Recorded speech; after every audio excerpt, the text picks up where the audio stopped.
Ya, choco cuenta. Uno, dos, tres. Dale. Ya, ingeniero, buenas noches, compañeros, buenas noches. En este caso vamos a iniciar con la exposición del curso de Ingeniería de Sismoresistencia a cargo del ingeniero Wilmer Anthony Lagos Carvajal. El tema que nos tocó es análisis estático, el cual va a dar inicio con mi persona, que es Gutiérrez Delgado Ángel Abraham. Compañero. Introducción al análisis estático. ¿Qué es el análisis estático? Es un procedimiento fundamental dentro de la ingeniería estructural que nos permite evaluar cómo responde una edificación ante las fuerzas sísmicas. ¿Qué nos quiere decir esto? Que nos va a ver, o sea, se va a ver el movimiento de la estructura cuando se produce el sismo. ¿Qué consideraciones tiene esta? Va a ser lineal constante o equivalente a lo largo del tiempo, a diferencia de un análisis dinámico. Este método simplifica el comportamiento real del sismo, transformando los efectos variables y complejos de un movimiento sísmico en un conjunto de fuerzas horizontales estáticas. ¿Qué nos quiere decir esto? Que en el análisis estático solamente se ve la fuerza de manera horizontal, más no las diferentes fuerzas que vienen con un sismo. En este caso solamente se ve el comportamiento horizontal en una estructura. El objetivo principal del análisis estático es estimar las fuerzas internas, desplazamientos y reacciones que se generan en los elementos estructurales, tales como columnas, vigas, losas. ¿Con qué fin? Con el fin de verificar los criterios de resistencia y rigidez y estabilidad exigidos por la norma de sismoresistencia, la cual es la E030 del Reglamento Nacional de Edificaciones en el Perú. Doy paso a mi siguiente compañero. Ok, buenas noches, ingeniero. Continúo con la exposición. Los fundamentos del comportamiento sísmico. ¿Qué es un sismo? O sea, más que nada. Un sismo es un fenómeno geológico que consiste en la liberación súbita de energía acumulada en la corteza terrestre, usualmente causada por la interacción y fricción de las placas tectónicas. Esta liberación genera ondas sísmicas que se propagan a través de la Tierra, que son diferentes ondas, provocando un movimiento vibratorio del suelo en la superficie. ¿Cómo afecta esto? Pues a las diferentes estructuras, pues se ven afectadas por la aceleración del suelo. A diferencia de las cargas estáticas, un sismo impone una carga dinámica que hace que la base de un edificio se mueva lateralmente. La estructura, por inercia, tiende a permanecer en su lugar, lo que genera grandes fuerzas internas que buscan desplazar el edificio. Por lo tanto, pues si esas fuerzas superan la capacidad de resistencia del material, la estructura va a sufrir sí o sí pues daños o algún colapso. Puede continuar el otro PPT. Ok, las fuerzas inerciales y concepto de masa. Las fuerzas inerciales, cuando la base de un edificio se acelera debido al sismo, la masa concentrada en cada nivel se resiste a cambiar de estado, a cambiar su estado de movimiento. Esta resistencia es la fuerza inercial, que actúa horizontalmente, pues a la dirección opuesta del suelo en sí, pues, ¿no? Y que, más que nada, pues el concepto de estas fuerzas inerciales sísmicas va a estar intrínsecamente, o sea, muy, muy ligada a la segunda ley de Newton. Y que, bueno, por principio fundamental, ¿no? De la dinámica, que va a establecerse que la fuerza, pues, va a estar aplicada a un objeto que va a ser proporcional, sí o sí, a la aceleración. Y esta va a ser al final la fuerza inercial sísmica que pues va a mover al edificio, ¿no? Y va a ser de una manera dinámica, por así decirlo. Puedes continuar ya. Movimiento del suelo y respuesta estructural. Movimiento del suelo, input sísmico. Bueno, la respuesta de una estructura depende de algunos puntos, ¿no? Por ejemplo, la intensidad del sismo, qué tan fuerte es la sacudida, la aceleración en sí, las condiciones locales del suelo, la respuesta del suelo, si el suelo es blando versus suelo rocoso, puede amplificar o atenuar las ondas.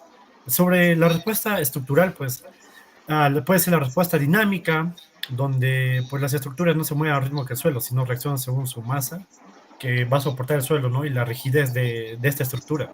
El periodo natural de vibración, las estructuras rígidas y bajas, estructuras flexibles y altas, la resonancia, bueno, también la rigidez versus el desplazamiento, que en este caso, por ejemplo, en las estructuras rígidas, mayores fuerzas inerciales, menores desplazamientos, y viceversa. En las estructuras flexibles, menores fuerzas inerciales, mayores desplazamientos laterales, que al final pueden afectar elementos no necesariamente estructurales. Paso la exposición a mi siguiente compañero. Muchas gracias. Bueno, continuando con la exposición, mi nombre es Jefferson Galindo Parco, ¿no? Les voy a hablar acerca del modelamiento estructural. Esta es una ilustración de la estructura de rigidez masa concentrada de modelo estático equivalente, ¿no? Pasa al siguiente PPT, compañero. En introducción El modelamiento estructural permite representar el comportamiento real de una edificación mediante un modelo no matemático. Es esencial para el análisis y el diseño estructural seguro, ¿no? Ya, pásamelo, compañero. El objetivo del modelamiento. El objetivo primordial son representar el comportamiento físico de la estructura, simplificar la geometría sin perder precisión, evaluar los esfuerzos, deformaciones y estabilidad global, ¿no? Como vemos en la imagen. Pasa, compañero. La idealización de la estructura consiste en convertir una estructura real en el modelo analítico. Se representa columnas, vigas, losas y apoyos mediante elementos simplificados. Avanza, compa. Un claro ejemplo, ¿no?, de idealización, tenemos un edificio tridimensional, se idealiza con un conjunto de pórticos interconectados. Las losas actúan como diafragmas rígidos que distribuyen fuerzas horizontales, ¿no?, como en la imagen que vemos. Ya, pásamelo, compañero. Concepto de rigidez. Tenemos la rigidez, es la capacidad de la resistencia de formaciones ante cargas.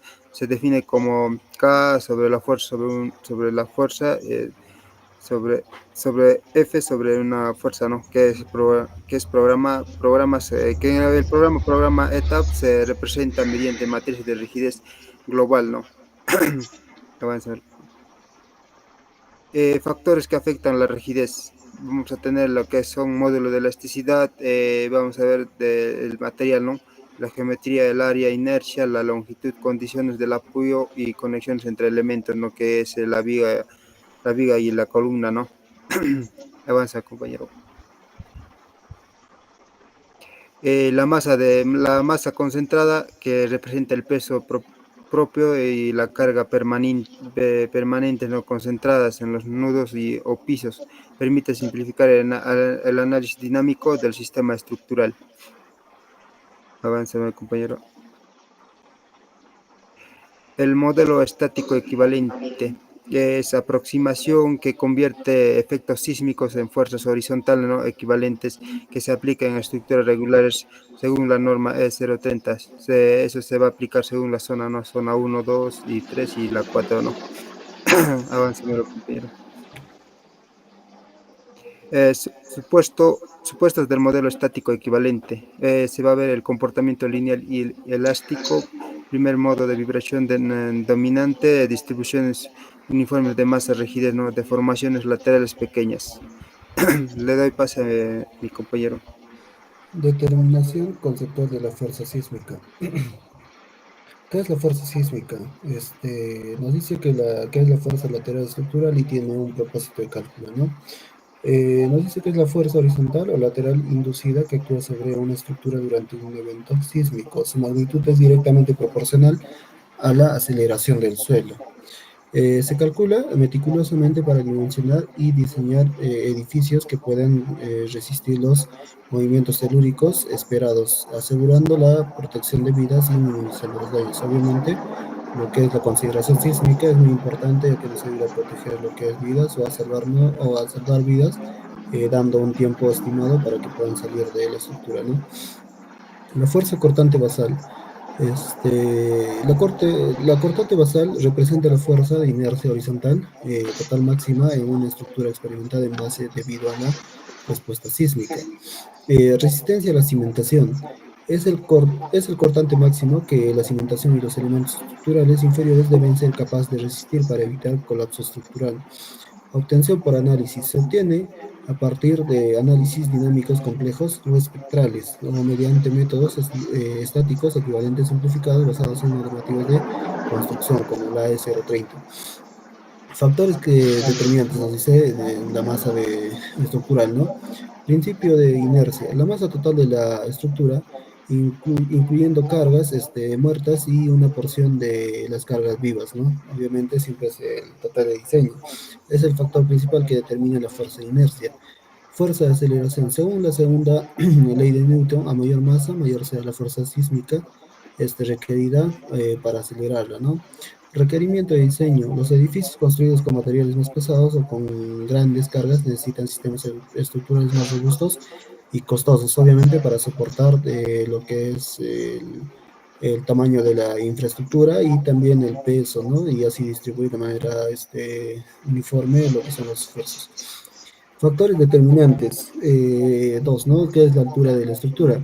La altura no solo aumenta la fuerza, sino también modifica el comportamiento dinámico del edificio, ya que al estar construido por acero y concreto, el acero entre más altura prácticamente tiende a friccionarse, ¿no? Ante movimientos sísmicos.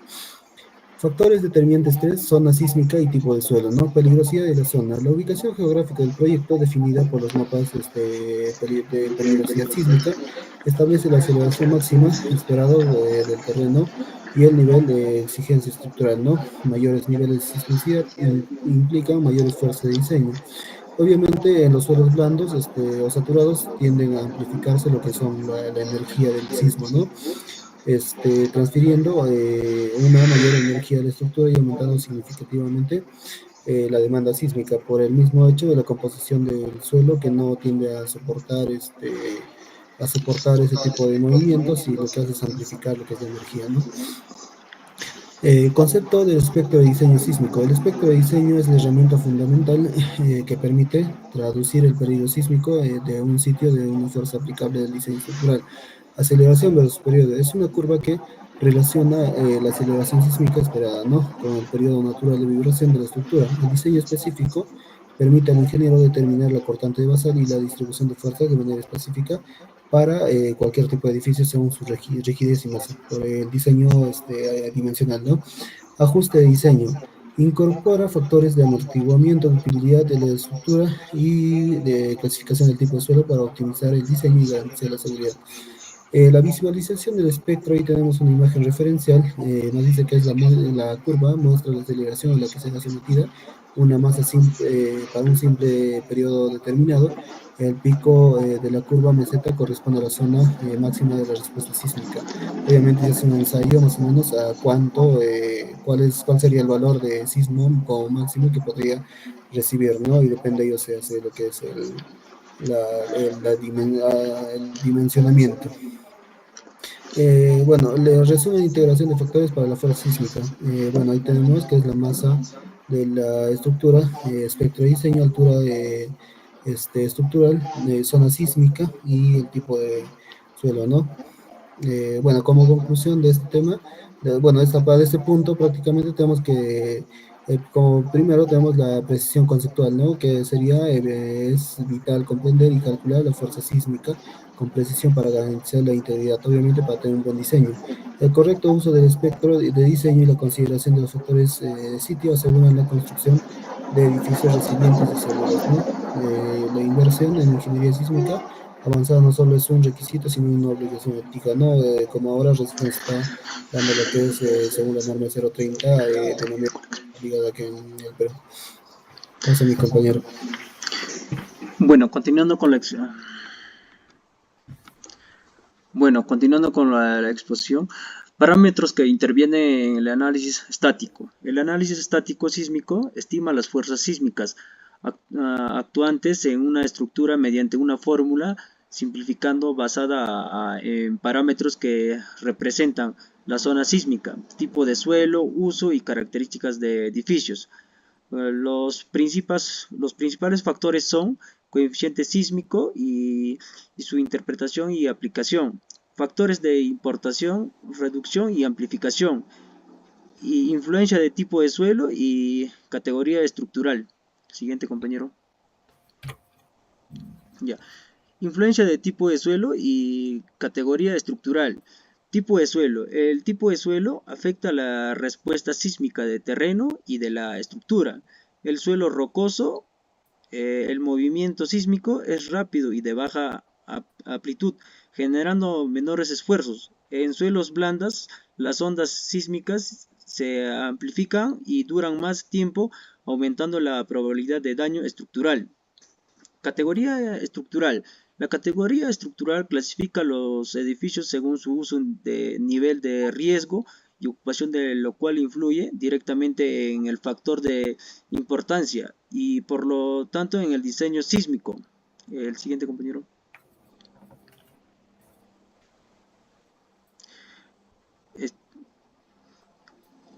Comportamiento estructural frente a carga sísmica. El comportamiento estructural en cargas sísmicas depende de la resistencia, rigidez de texturalidad de la estructura que deben diseñarse para permitir una respuesta inercial controlada.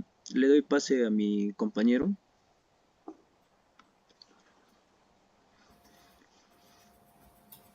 Bien, vamos a continuar con la exposición.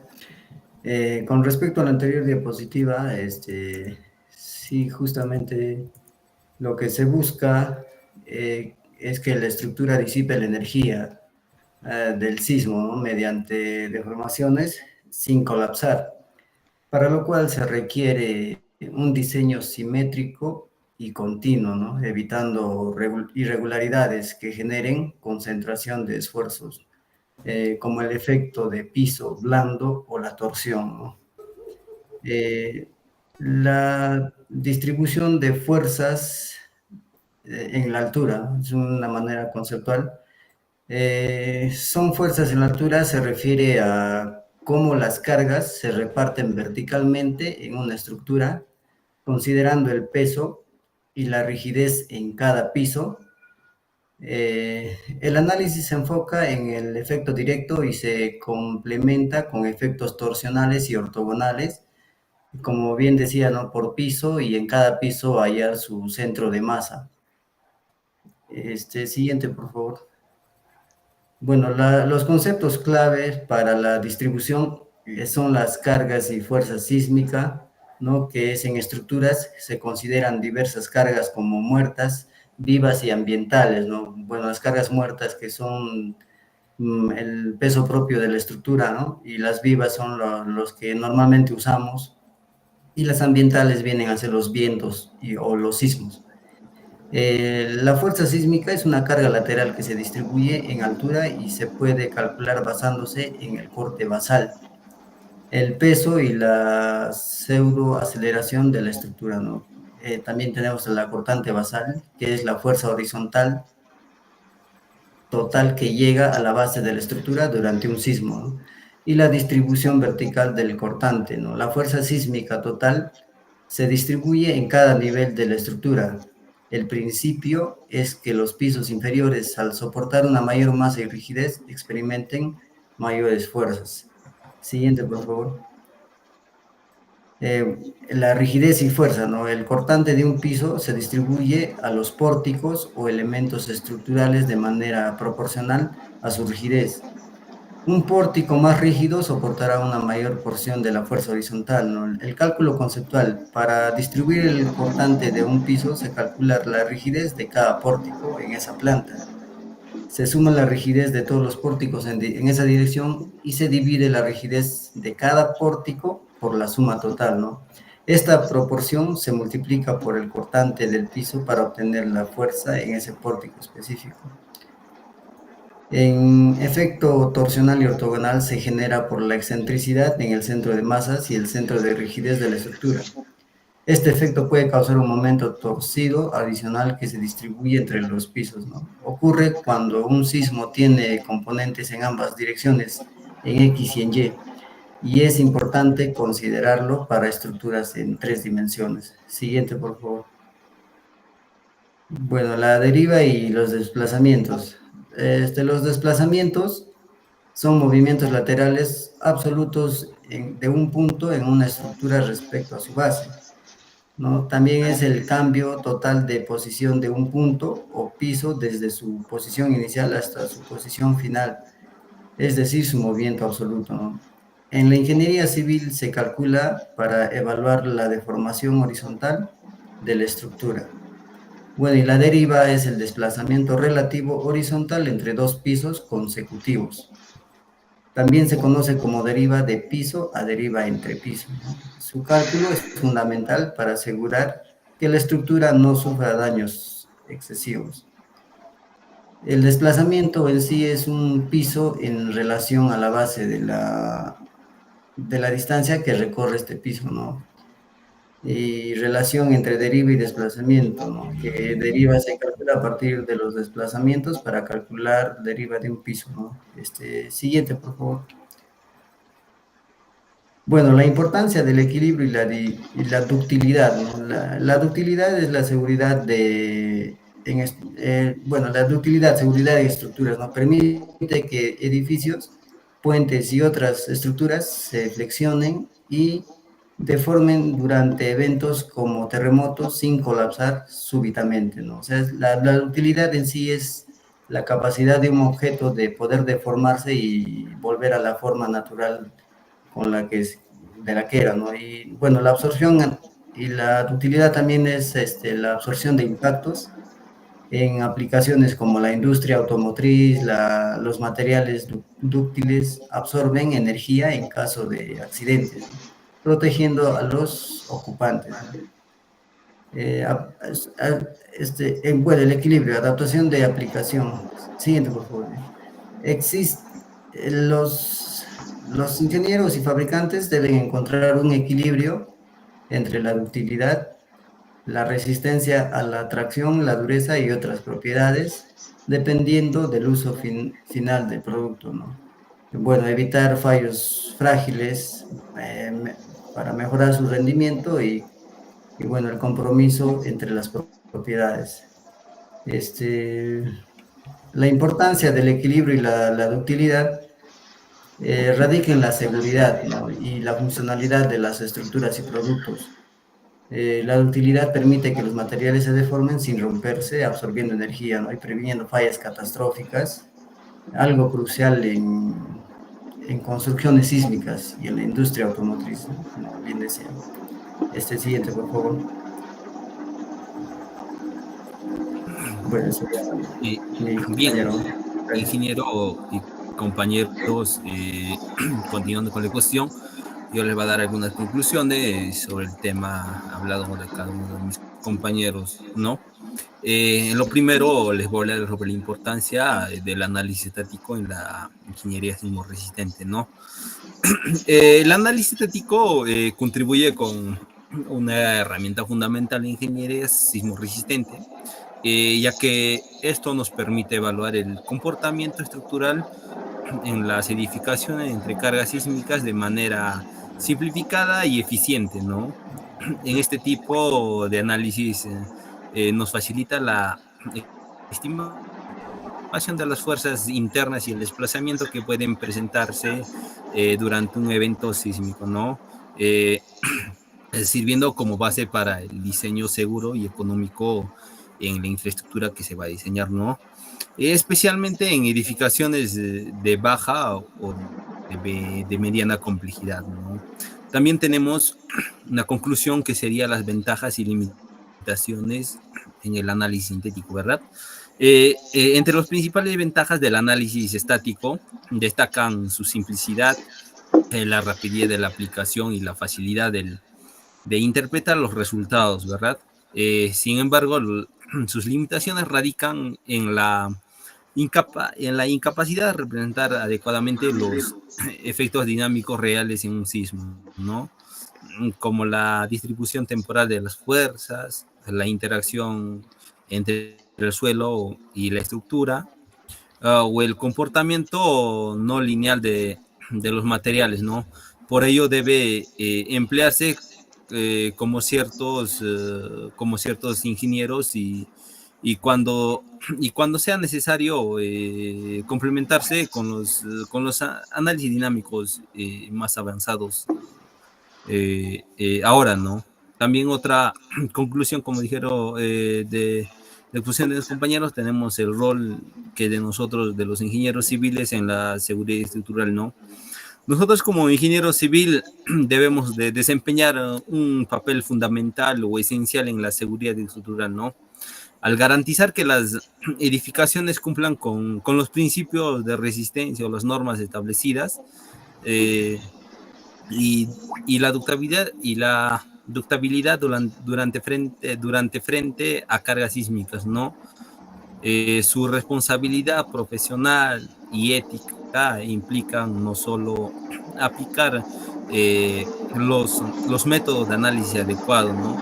Sino también nos permitimos a evaluar las normativas vigentes en la actualidad, ¿no? También nos permite supervisar la calidad de los materiales y velar por la integridad de las personas o bienes que vienen elaborando en la infraestructura, ¿no? En este sentido, decimos que el ingeniero civil se convierte en un agente clave en la prevención de desastres y en la construcción de una infraestructura más segura y resiliente para poder construir, ¿no? Eso sería toda nuestra exposición, ingeniero, y gracias.